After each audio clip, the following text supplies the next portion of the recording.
Welcome back, everybody, to the Berserk manga analysis.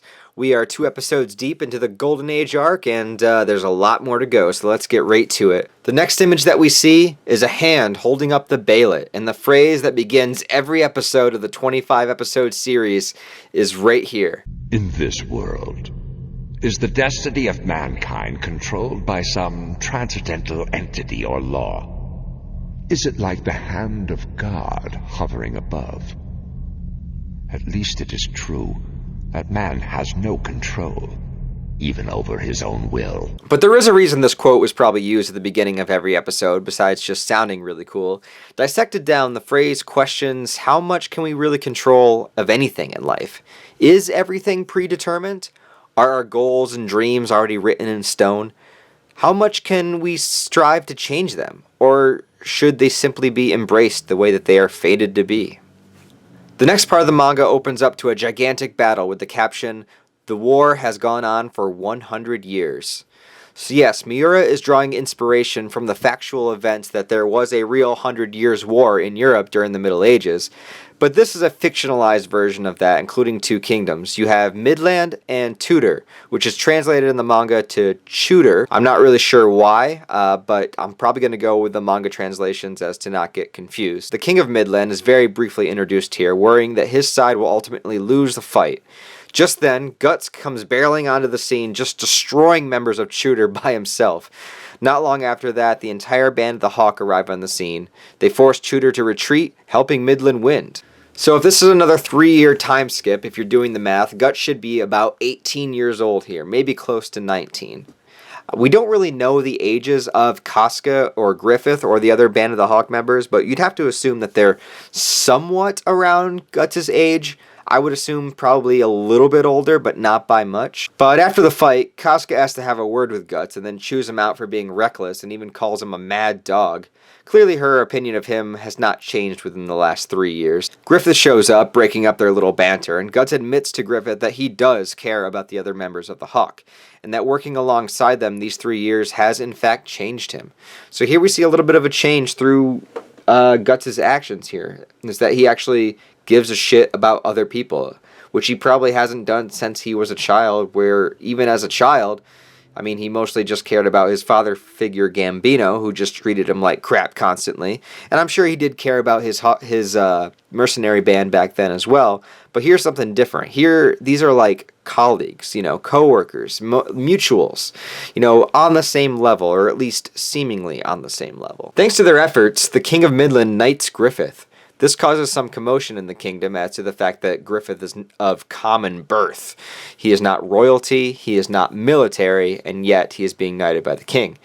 And yet Griffith accepts this ranking, and Casca tells Corcus that they have to comply and be sophisticated during this, not to be the bumpkins that some may see them as. On their next mission for the king, the Band of the Hawk is meant to siege a fortress, and the Midland Knights have been having a hard time with this one. They say that only one soldier has been fighting everyone off, and rumor has it that this soldier is called Nosferatu Zod. Judo chimes in with the exposition here, good old Judo. That Zod is some legendary swordsman, killing thousands in battles and is said to be even immortal. Some believe these rumors to be true, but Guts definitely doesn't. Even after seeing a man come back missing an arm, he still decides to go into the fortress and fight alone. I'm sure nothing will go wrong. Guts follows a trail of dead bodies to this fortress, and Miura's artwork adds such terror to the atmosphere of this scene that I cannot express enough. The guy definitely knows how to illustrate mood, and by illustrate I mean literally illustrate mood. He doesn't necessarily change his style, but he just knows how to add proper shading, proper darkness, what to light, how to show it, and how to lay out the panels in a way that just terrifies the reader as you're getting closer and closer to this so-called Zod immortal. When Guts arrives on the scene, he sees Zod surrounded by a pile of bodies. Guts attacks viciously, but Zod seems to be too powerful for even Guts to handle. Guts even mentions to himself that his strength is somehow beyond human. All that being said, Guts does land a significant blow. But it's one he'll soon regret, as this actually excites Zod. It excites him so much that he decides to show Guts what he really is. An apostle. Zod takes his full demon form, a giant minotaur-looking thing that towers above Guts, and Guts is scared shitless.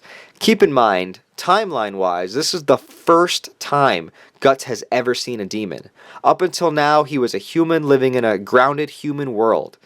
Then this creature from hell appears. This is not the Guts that blasts apostles into hell and back from the Black Swordsman arc. This is the younger version of Guts that has no idea what is going on at this point. So Zod launches into a series of violent attacks looking to rip Guts apart, but soon Griffith shows up with reinforcements. This proves to be a little useless as Zod just tears through them gruesomely and eating them, ripping them apart, killing them, stabbing them with his teeth. Alas, it's up to the two best fighters, Guts and Griffith. They both attack at once and manage to cut off one of Zod's arms, but he just reattaches it like it's nothing. What I love about this fight is the teamwork between Guts and Griffith. There is clearly a lot of thought put into the choreography here throughout the entire fight. As I mentioned, Miura's atmosphere, the way that he can do it, the way he lays out panels. But seeing Guts and Griffith fight side by side as brothers, as comrades, there's something very special about this fight because of that reason. Knocking them both down, Zod goes to Griffith to kill him first until he notices the Bailet hanging around Griffith's neck. Zod even calls it the Egg of the King. It's with this revelation that Zod punches a hole in the ceiling, grows wings, and voluntarily leaves. Okay, but not before giving Guts a prophecy.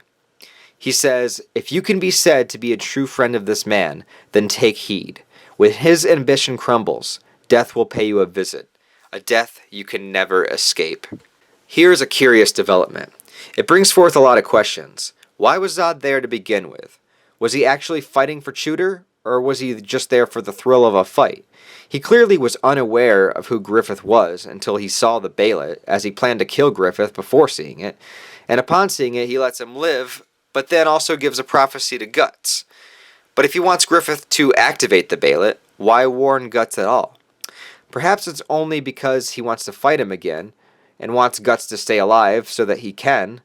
So far, as the recording of this video, I still haven't read past the Golden Age, so I am still unaware of the full extent of Zod's involvement and his relationship with the God Hand, but time will tell, I suppose. Casca rushes to Griffith's aid, cursing out Guts once again, claiming Griffith is only injured because he went into the cave to save Guts. In fact, while Griffith rests up in Midland the next day, the guard won't even let Guts in to see him. As he tries to force his way in, Casca decks him in the face, wondering why Griffith even cares so much about him.